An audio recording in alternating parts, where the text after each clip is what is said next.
Claire Whitmore descendit de la voiture de covoiturage et fixa le grand domaine devant elle. La famille Whitmore avait de l'argent, mais pas la branche dont elle était issue. Sa mère s'était mariée par amour, non pour la richesse, et maintenant Claire se tenait seule sur l'allée en gravier d'un mariage auquel elle n'avait pas les moyens d'assister. Le domaine semblait tout droit sorti de la couverture d'un magazine de mariage, des draperies blanches sur des arches en bois poli, des guirlandes lumineuses scintillant sous le soleil de midi, et des invités parfaitement apprêtés riant et sirotant du rosé frais sous des tentes de jardin. Tout brillait, tout le monde étincelait, sauf elle. Claire lissa la jupe de sa robe bleu pâle. Elle était trop grande d'une taille et démodée d'une décennie. Elle l'avait trouvée enfouie au fond d'un bac d'une friperie à 3 villes de là, étiquetée à 5 $ et oubliée du temps. Ses talons chancelaient à chaque pas, des escarpins beiges éraflés ayant appartenu à sa mère. Elle savait qu'elle détonnait. Sa robe était déplacée. Son maquillage était déplacé. Même son sourire semblait déplacé. Mais elle avait promis à Sarah, sa cousine, qu'elle serait là. Elles avaient été meilleures amies d'enfance autrefois, jouant à cache-cache lors des pique-niques familiaux et se faisant des tresses lors des soirées pyjama. C'était avant que la vie ne prenne un autre tournant, avant l'incendie, avant les séances de thérapie et les avis d'expulsion, avant que Claire n'apprenne qu'on peut survivre à presque tout, sauf à l'indifférence. En marchant sur le gravier, elle sentit les regards comme des piqûres de moustiques. Petits, constants, mordants. « C'est Claire ?» murmura quelqu'un. « Oh mon Dieu, cette robe, elle l'a empruntée à une chorale ?» ricana une femme derrière son verre de vin. « Elle est venue seule, la pauvre !» Claire continua de marcher, un pas après l'autre. « Ne te retourne pas, ne pleure pas. Tu as survécu à pire. » Sous la tente, la foule grossissait. Des guirlandes de lumière dorée se croisaient au-dessus des invités assis à des tables ornées d'orchidées et de menus gravés. Les serveurs flottaient comme des ballerines avec leurs plateaux d'amuse-bouche. Claire serrait son sac contre elle, l'une des dernières choses qu'elle n'avait pas dû vendre. Elle aperçut Sarah de l'autre côté de la salle, radieuse dans sa robe, riant aux côtés de son nouveau mari. Leurs regards se croisèrent un instant, et Sarah lui adressa un sourire bref, gentil, mais distrait. Claire fit un signe de la main. Il lui sembla insignifiant. Elle trouva une place au fond, à côté d'une chaise vide, et d'un couple trop absorbé l'un par l'autre pour la remarquer. Elle s'assit en silence, tentant de disparaître. La musique s'intensifia. Les toasts commencèrent. Et les rires ne cessèrent jamais. À un moment, un homme se pencha vers sa cavalière et chuchota, pas assez discrètement. On dirait qu'elle est entrée par hasard depuis la rue. La gorge de Claire se serra. Ses doigts agrippèrent le bord de la nappe. La voix dans sa tête, celle qui la tourmentait depuis des mois, résonna. « Tu n'as pas ta place ici. Tu ne l'as jamais eue. » Mais alors elle se souvint. L'hôpital. Cette nuit glaciale de janvier où l'infirmière avait doucement posé les papiers de sortie dans sa main et lui avait dit « Tu es plus forte que tu ne le crois, Claire. » Elle était sortie de ce service psychiatrique après 6 jours de silence, ne portant qu'un sac en papier contenant ses affaires et une once de détermination. Cette once l'avait menée jusqu'ici. Elle l'avait menée là. Maintenant, alors que la musique de mariage passait à un tempo plus lent et que les couples glissaient sur la piste de danse, Claire se leva, lentement, en silence. Elle se dirigea vers le bord du jardin, là où il y avait moins de monde, où l'air n'était pas si lourd de jugement. Elle se retrouva près d'un vieil homme sur un banc, quelqu'un qu'elle reconnut vaguement comme le grand-père de la mariée. Il la regarda avec bienveillance. « Tu ne danses pas ?» Claire secoua la tête. « Pas ce soir. »« C'est drôle, » dit-il en tapotant le banc à côté de lui. « La plupart des gens viennent ici pour célébrer. Toi, on dirait que tu es venue pour pleurer. » Claire s'assit. Un moment, elle resta silencieuse. Puis, sa voix vint, petite et fragile. J'ai perdu beaucoup cette année. Mes parents, ils sont morts dans un incendie l'été dernier. Mon travail m'a laissé partir après que j'ai pris trop de congés pour me remettre. Et l'homme que j'allais épouser, il n'a pas pu supporter la version brisée de moi. Le vieil homme hocha lentement la tête. Et pourtant, tu es là. J'ai promis à Sarah. Elle a toujours été gentille avec moi. Je ne pouvais pas la décevoir. Il sourit, les yeux pétillants. C'est une force rare. Claire détourna les yeux, embarrassée. Les gens pensent que je suis venue pour attirer l'attention ou pour qu'on me plaigne. Il se pencha, la voix basse et posée. Qu'ils pensent ce qu'ils veulent. Les gens pensent toujours. Mais tu es venu alors qu'il aurait été plus facile de disparaître. Ça, ils ne le comprendront jamais. Pour la première fois de la soirée, Claire sentit sa poitrine se desserrer. Elle n'était pas là pour être approuvée. Elle était là parce qu'elle avait survécu. Parce que, malgré tout, elle avait encore un cœur assez grand pour tenir ses promesses. Et bientôt, ce cœur l'amènerait vers quelque chose d'inattendu. Un choix, un moment. Une révolution silencieuse qui réécrirait l'histoire qu'on avait écrite à son sujet. Elle n'était pas la fille avec la mauvaise robe. Elle était la femme que personne n'avait vue venir. Claire retourna sous la tente juste au moment où le dîner était servi. Elle baissa les yeux, naviguant entre les tables pleines de rires, de verres qui s'entrechoquaient, et du grondement sourd d'une société polie qui se félicitait elle-même. Elle prit place discrètement, encore une fois à la périphérie, à une table de parents éloignés qu'elle connaissait à peine. « Claire, c'est bien ça ?» demanda une femme en face d'elle, sa voix sucrée dissimulant à peine le mépris. Son badge indiquait Tori Langston, une belle-sœur d'une certaine manière, trop apprêtée dans une robe noire à paillettes qui scintillait à chaque faux sourire. Claire acquiesça. « Oui. » Tori la détailla du regard, les lèvres en un demi-rictus. C'est si courageux de porter quelque chose de vintage. C'est charmant. Quelqu'un à côté d'elle étouffa un rire dans son verre de vin. Claire esquissa un sourire poli, mais ses oreilles chauffaient. La robe n'avait pas d'importance. Elle se le rappela encore. Ce n'était pas à propos de la robe. C'était à propos d'être présente. Un serveur apparut à côté d'elle, posant une délicate assiette de magret de canard, avec réduction de canneberge et asperges miniatures. L'estomac de Claire se tordit. Elle n'avait rien mangé de la journée, mais maintenant elle n'avait plus faim. Au fil de la soirée, le schéma se répéta. Des banalités polies qui ne l'étaient pas. Des compliments qui étaient des lames. Des femmes qui se penchaient à travers les tables pour bénir son cœur, tandis que leurs yeux disaient tout autre chose. Des hommes avec des regards qui s'attardaient trop longtemps, non pas par désir, mais par curiosité, comme s'ils tentèrent de résoudre l'énigme de son échec. Le jugement n'était pas bruyant. Il se trouvait dans les silences entre les conversations quand les autres se détournaient légèrement, dans le fait que personne ne l'invitait à danser, que son nom disparaissait des phrases avant d'atteindre l'autre bout de la table. Claire buvait de l'eau, pas du vin. Sa main tremblait légèrement. Sa mère lui manquait le plus dans ces moments-là. Sa mère qui lui murmurait « Si tu entres comme si tu avais ta place, personne ne la remettra en question.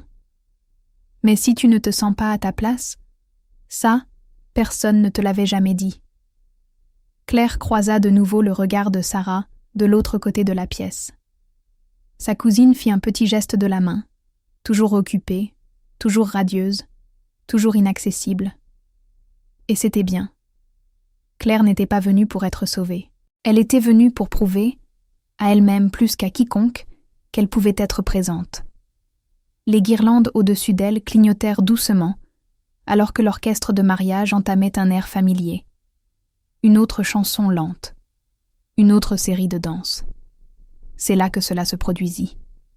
Un homme qu'elle ne reconnaissait pas s'approcha de la table.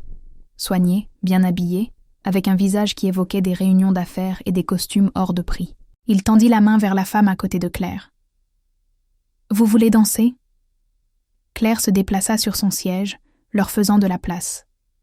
Mais alors que la femme souriait et se levait, Ses yeux se posèrent sur Claire avec une lueur de triomphe. C'était subtil, mais cela piqua.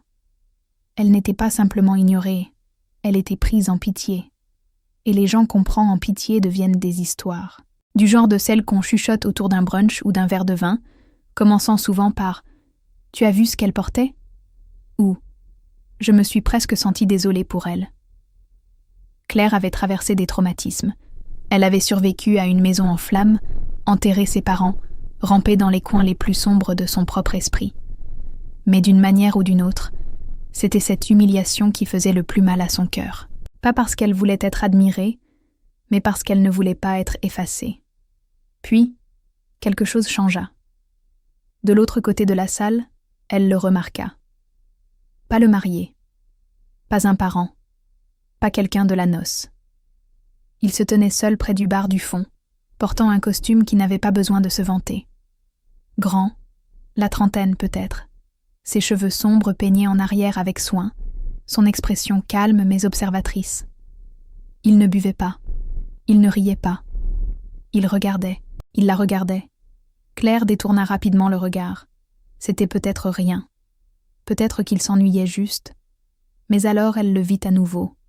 Un regard, tenu un moment de trop pour être accidentel. Son cœur manqua un battement, puis reprit son rythme lent et régulier. Elle n'osait croire qu'un homme comme ça puisse la remarquer.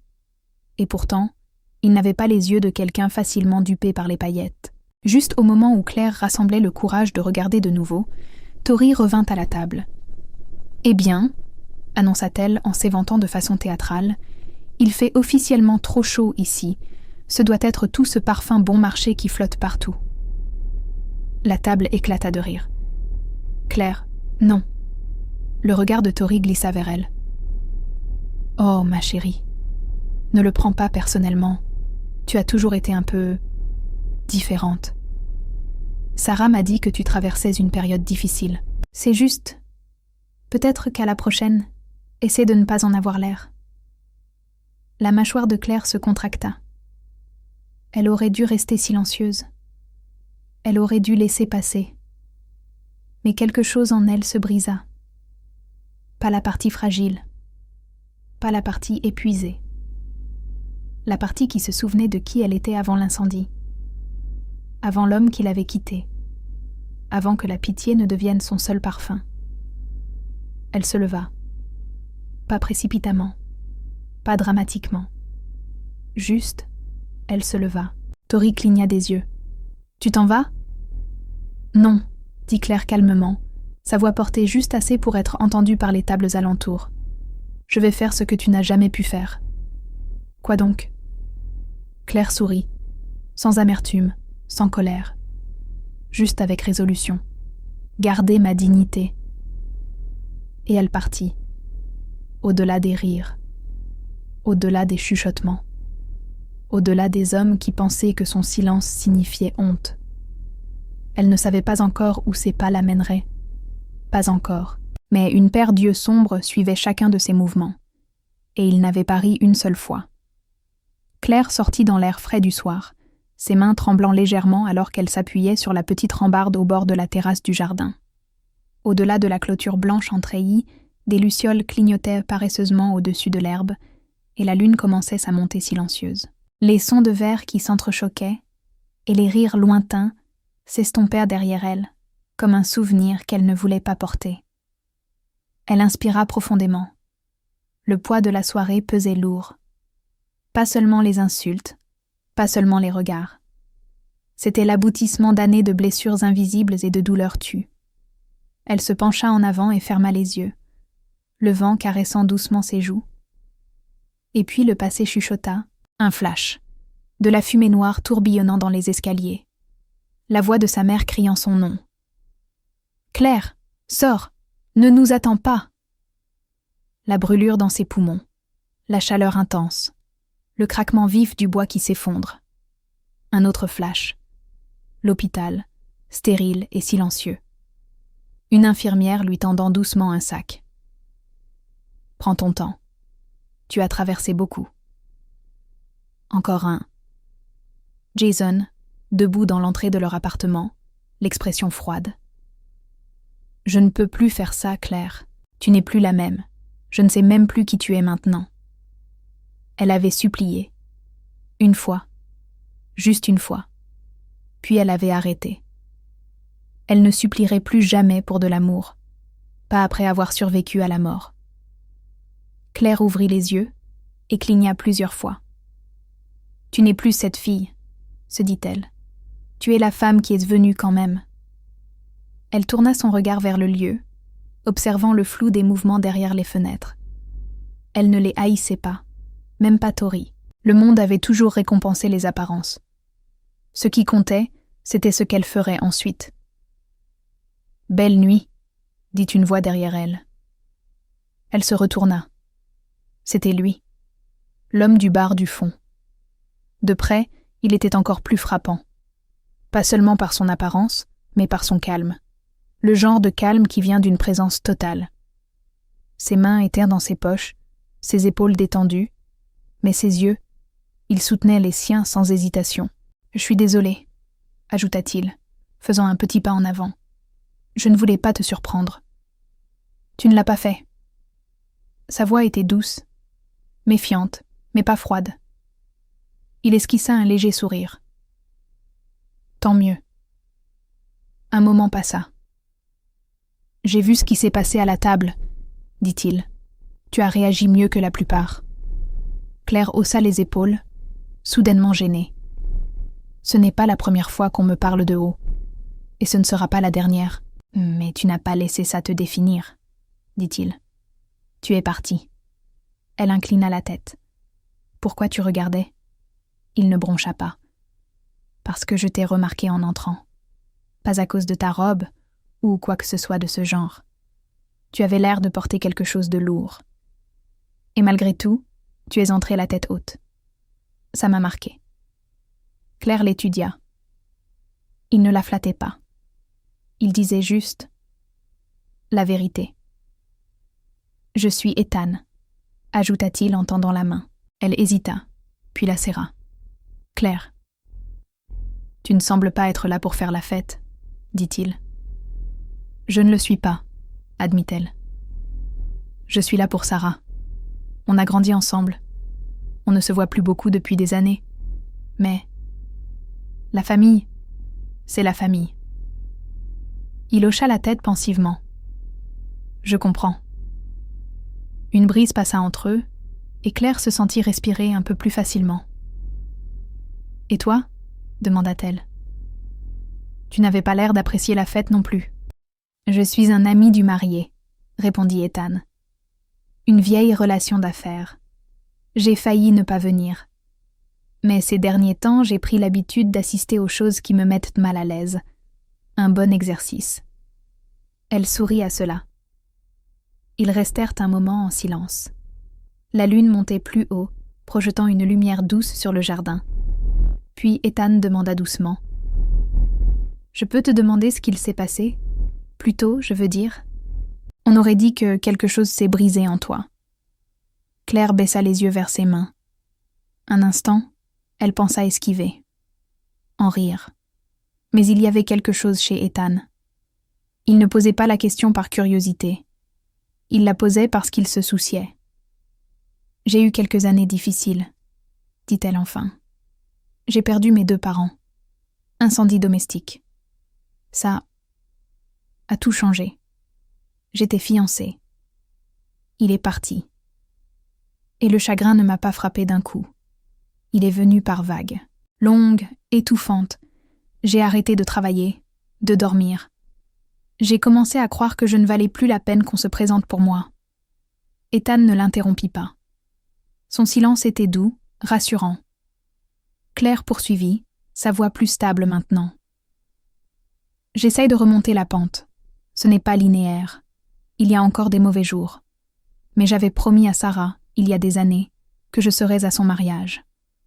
Alors me voilà, dans une robe à $5 et les seuls talons que je pouvais me permettre.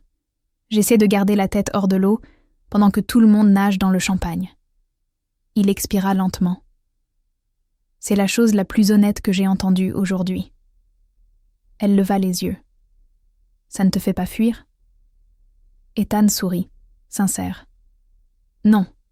Au contraire, ça me donne envie de mieux te connaître. Une chaleur étrange naquit dans la poitrine de Claire. Pas de la romance, pas encore, mais quelque chose d'humain, de réparateur. Ils restèrent côte à côte dans le silence, observant les invités à l'intérieur se balancer au rythme d'une chanson lente. « Je devrais rentrer », murmura Claire finalement. « Tu devrais », dit Ethan. « Pas pour eux, pour toi. » Elle acquiesça.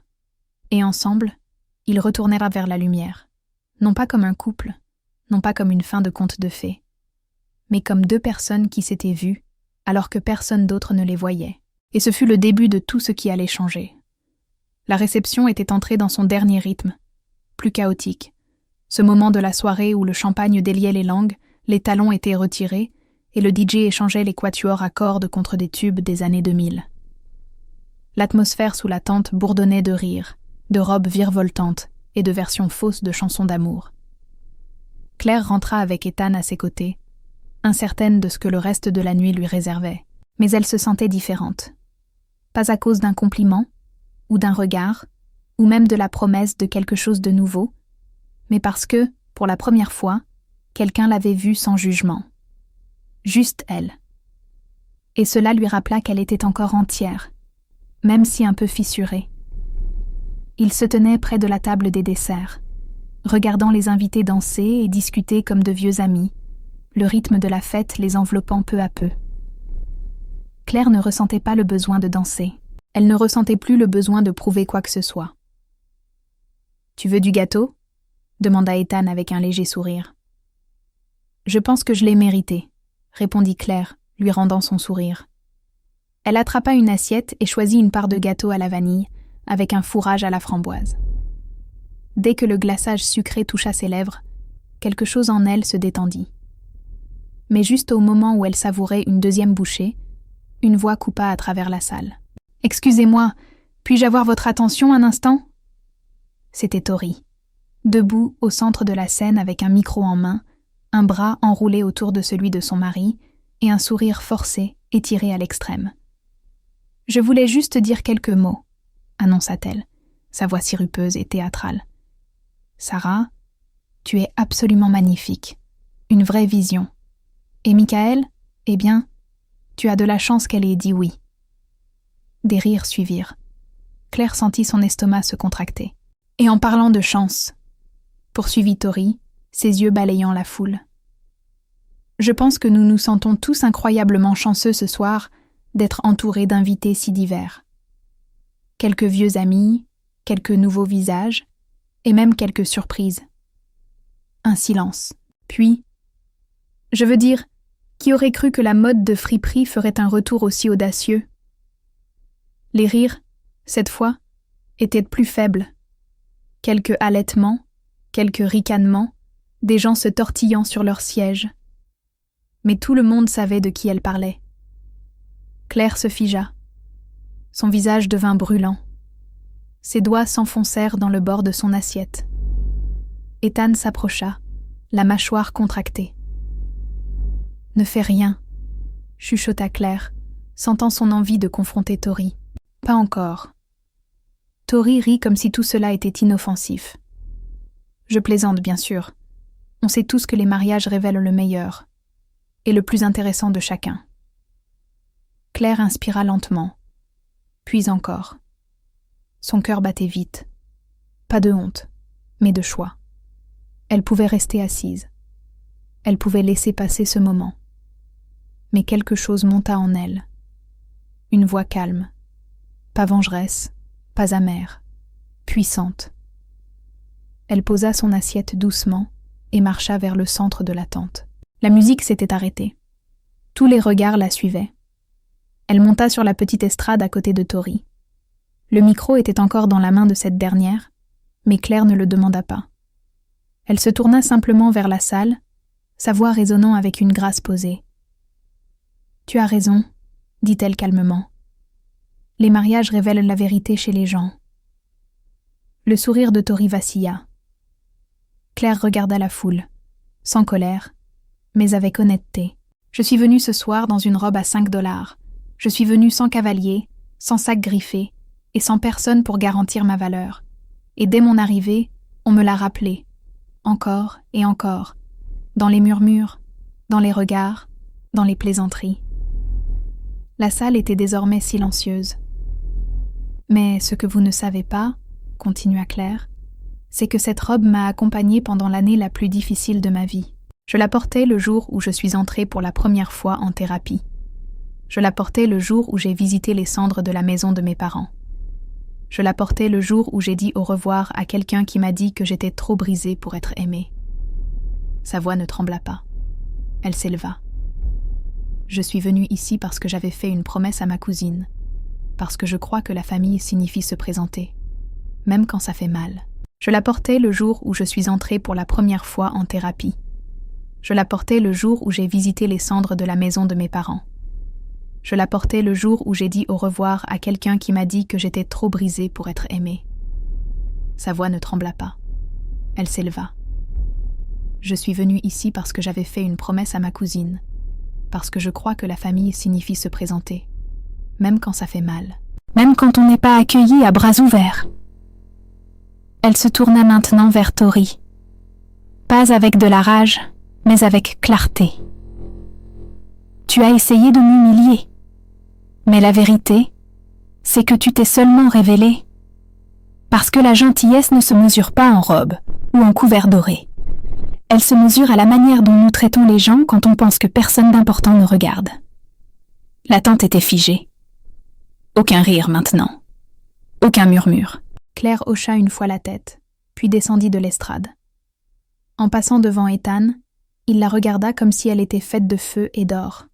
« Ça », murmura-t-il, « c'était extraordinaire. » Claire ne s'arrêta pas de marcher. Elle n'en avait pas besoin.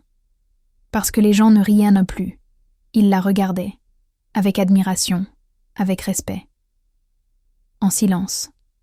Sarah se détacha de la foule et courut vers elle, les bras grands ouverts. « Claire » haleta-t-elle, la serrant dans une étreinte forte. « Je n'en avais aucune idée. Je suis désolée. J'aurais dû être là. »« Tu es là maintenant » murmura Claire.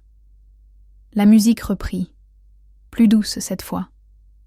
Les gens détournèrent les yeux, embarrassés.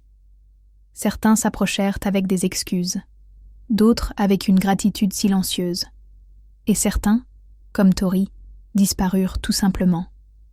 Plus tard dans la nuit, alors que la fête touchait à sa fin et que les étoiles s'étendèrent dans le ciel, Ethan accompagna Claire jusqu'à sa voiture. « Tu aurais pu laisser passer » dit-il doucement. « Tu n'étais pas obligée de parler ?» Elle sourit. « Non, je ne l'étais pas. Mais j'en avais besoin. » Il hocha la tête. « Pour ce que ça vaut... ce moment, tu ne t'es pas simplement défendu. Tu as rappelé à une pièce pleine de gens superficiels ce à quoi ressemble la vraie beauté. » Claire s'arrêta, sa main reposant sur la portière de la voiture. « Merci de m'avoir vue. »« Je ne pouvais pas ne pas te voir, » répondit-il. Et pour la première fois depuis très longtemps, Claire y crut. Pas parce qu'il l'avait dit, mais parce qu'elle l'avait déjà vu en elle-même. Le matin après le mariage arriva avec une clarté inattendue. Claire ouvrit les yeux dans la petite chambre de motel à l'extérieur de la ville, la lumière pâle filtrant à travers les rideaux fins. Pour la première fois depuis des mois, elle ne se réveilla pas avec le poids de l'angoisse sur la poitrine. Elle se sentait calme, stable. La nuit se rejoua par fragments dans son esprit. La blague cruelle de Tori, le silence de la tante pendant qu'elle parlait, le flot de mots qu'elle n'aurait jamais cru prononcer à voix haute. Et puis, les applaudissements discrets, les étreintes, les regards stupéfaits, les yeux inébranlables d'Ethan, les bras de Sarah autour d'elle. Ce n'avait pas été une revanche. C'était une libération. Elle se leva, se passa de l'eau froide sur le visage et aperçut son reflet dans le miroir. Pas de maquillage, pas de bijoux, pas de coiffure élaborée. Juste elle, les yeux fatigués mais brillants, les lèvres retroussées dans une douce confiance. « Voilà qui je suis », pensa-t-elle. « Et c'est suffisant. » Claire fit sa valise, glissant la robe de friperie dans le petit sac. Elle la plia doucement, non par honte, mais par respect. Cette robe avait traversé le feu avec elle. Avant de partir, son téléphone vibra. Message de Sarah. « Et je sais qu'hier était intense, mais tu étais incroyable. Tout le monde en parle, dans le bon sens. On peut bruncher avant que tu partes ?» Claire sourit. Elle n'attendait rien de plus de Sarah. Cette étreinte aurait suffi. Mais l'invitation voulait dire quelque chose. Elle signifiait que le vent tournait. Elle arriva au café 15 minutes plus tard. C'était un endroit charmant dans le vieux quartier de la ville. Murs de briques, fenêtres baignées de soleil, odeur de café et de cannelle. Sarah l'attendait déjà, sa bague de mariage scintillant sous le soleil du matin. Elle se leva et prit Claire dans une autre étreinte, plus forte cette fois. « Tu as l'air tellement plus légère, » dit Sarah. « Je le ressens, » répondit Claire en s'installant sur la chaise. Elles commandèrent rapidement. Pancakes et thé pour Claire, omelette et espresso pour Sarah. « Écoute, » dit Sarah en joignant les mains. « Je te dois des excuses. J'aurais dû voir à quel point tu étais mal à l'aise. J'aurais dû dire quelque chose quand Tori a fait ses remarques. Je ne t'ai pas protégée. Et c'est ma faute. » Claire secoua la tête. « Tu avais un mariage à organiser. Et puis, j'avais besoin de me lever toute seule. » Sarah la regarda avec admiration. « Eh bien, tu ne t'es pas juste levée. Tu as pris ton envol. » Claire hésita. « Tu le penses vraiment ?» « Claire, » dit Sarah doucement, « tu as changé toute l'énergie de cette pièce. Tu as montré aux gens qui tu es, sans demander de pitié, sans mendier d'approbation. Tu as donné à chacun sous cette tente un miroir. Certains n'ont pas aimé ce qu'ils ont vu. » Claire expira. « Je suppose que je ne m'attendais pas à être vue ainsi, surtout pas en portant une robe qui coûte moins cher qu'un café. » Sarah tendit la main à travers la table et serra la sienne. « Tu as rendu cette robe inoubliable. Les gens en parleront pendant des années, et pas à cause du prix de la robe, mais à cause de la femme qui la portait. » Elles restèrent assises dans un confort silencieux, sirotant leur thé et partageant des souvenirs d'enfance. C'était comme rentrer à la maison. Puis Claire posa la question qu'elle avait enfouie tout le week-end. « Tori, pourquoi elle me déteste autant ?» Sarah fronça les sourcils. « Honnêtement, par jalousie, je pense. Tu as toujours eu cette force tranquille. Même quand tout s'écroulait, même quand tu as tout perdu, tu ne cherchais pas à être validée. Tori vit pour être vue. Tu la menaces parce que tu n'as pas besoin des projecteurs pour briller. » Claire réfléchit. J'avais juste l'impression qu'elle voulait que je disparaisse. « Parce qu'elle avait besoin de se sentir plus grande en te rabaissant, » dit Sarah. « Mais tu ne l'as pas laissé faire. » Plus tard cet après-midi-là, Claire se promena sur la place du petit village, le soleil réchauffant ses épaules. Son sac pendant à son bras, ses talons, ses vieilles choses obstinées, enfin retirées. Elle marchait avec aisance, sans se presser. Elle s'arrêta devant une petite librairie qu'elle fréquentait enfant.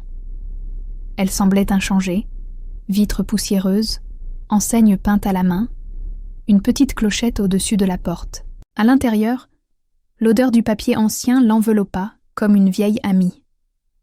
Elle se dirigea vers le rayon des mémoires, ses doigts effleurant doucement les tranches. Puis, une voix familière derrière elle. « Tu essaies encore de disparaître ?» demanda Ethan. Claire se retourna, son sourire immédiat. Peut-être, mais pas pour les mêmes raisons. Il était habillé de manière décontractée. Chemise bleu marine, jean usé, un café à la main. Détendu, vrai. « Je ne pensais pas te revoir avant ton départ, » dit-elle. « Je ne pensais pas te laisser partir sans dire au revoir. » Il se tenait dans l'étroite allée entre les livres, la lumière filtrant à travers les vitres poussiéreuses. « Je pensais vraiment ce que j'ai dit hier soir, » ajouta-t-il. « Tu as rappelé aux gens ce à quoi la force ressemble. Tu me l'as rappelé à moi. » Claire sentit quelque chose frémir dans sa poitrine. « Merci d'avoir été là pour moi. Ah, je n'étais pas là pour toi, dit doucement Ethan. J'étais là avec toi. Les mots résonnèrent profondément.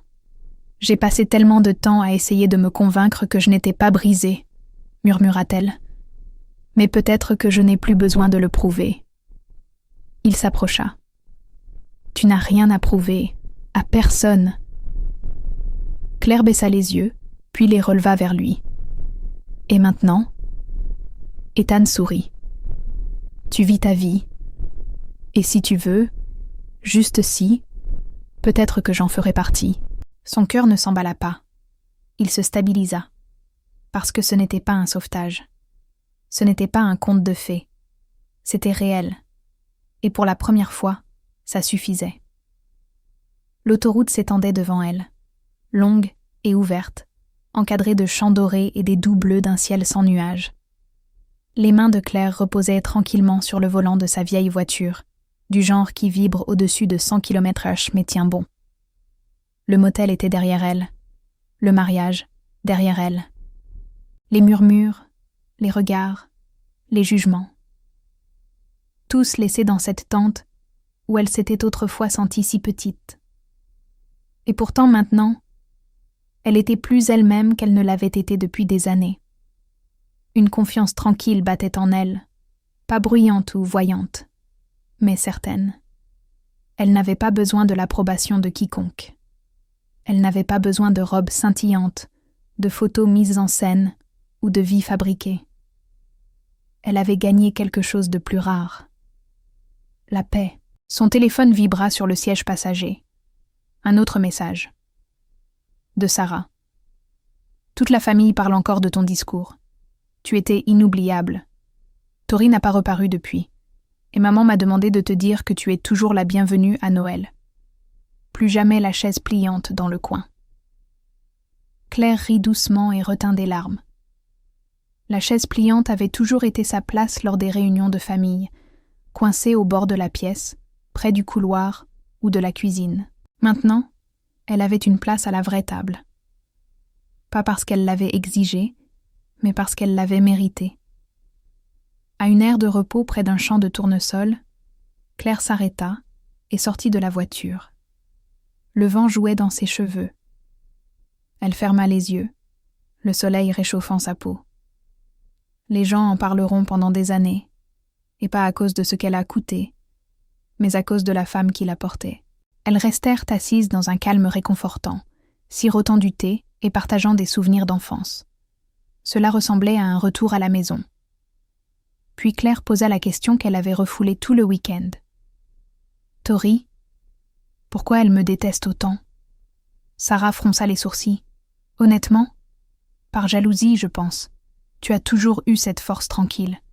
Même quand tout s'écroulait, même quand tu as tout perdu, tu ne courais pas après l'approbation des autres. Tori a besoin d'être vue. Tu la menaces parce que tu n'as pas besoin des projecteurs pour briller. » Claire réfléchit. On aurait dit qu'elle voulait que je disparaisse. Parce qu'elle avait besoin de se sentir plus grande en te rabaissant, dit Sarah. Mais tu ne l'as pas laissé faire. Plus tard cet après-midi-là, Claire se promena sur la place du petit village, le soleil réchauffant ses épaules, son sac pendant à un bras, et ses talons, ses vieilles chaussures tenaces, enfin, retirées.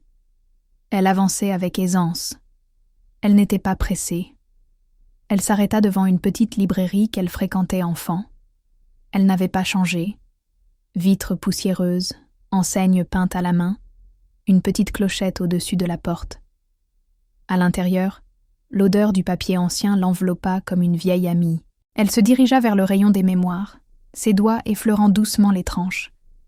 Puis, une voix familière derrière elle.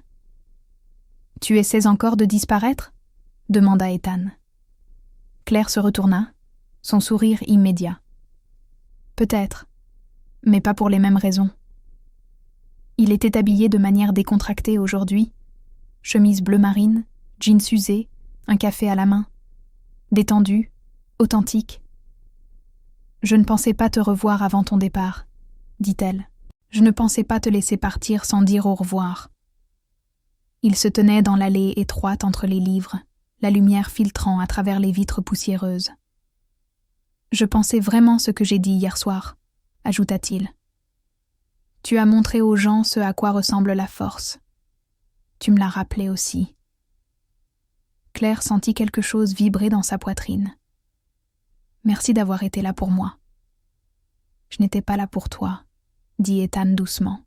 « J'étais là avec toi. » Les mots allèrent droit au cœur. « J'ai passé tellement de temps à essayer de me convaincre que je n'étais pas brisée, » murmura-t-elle. « Mais peut-être que je n'ai plus besoin de le prouver. » Il s'approcha. « Tu n'as rien à prouver, à personne. » Claire baissa les yeux, puis les releva vers lui. « Et maintenant ?» Ethan sourit.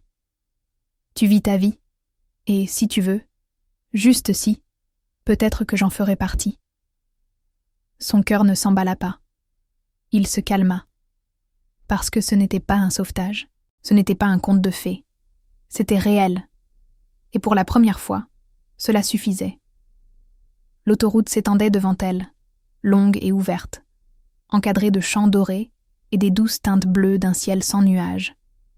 Les mains de Claire reposaient paisiblement sur le volant de sa vieille voiture, le genre qui tremble légèrement au-dessus de 100 km/h mais qui tient bon. Son séjour au motel était derrière elle, le mariage, derrière elle, les murmures, les regards, les jugements, tous laissés dans cette tente où elle s'était un jour sentie si petite. Et pourtant, maintenant, elle était plus elle-même qu'elle ne l'avait été depuis des années. Une confiance tranquille pulsait en elle, pas bruyante ou voyante, mais certaine. Elle n'avait besoin de l'approbation de personne. Elle n'avait besoin ni de robes scintillantes, ni de photos soignées, ni de vies arrangées. Elle avait gagné quelque chose de plus rare. La paix. Son téléphone vibra sur le siège passager. Un autre message. De Sarah. Toute la famille parle encore de ton discours. Tu étais inoubliable. Tori n'a pas reparu depuis. Et maman m'a dit de te dire que tu es toujours la bienvenue à Noël. Plus jamais de chaise pliante dans le coin. Claire rit doucement et retint des larmes.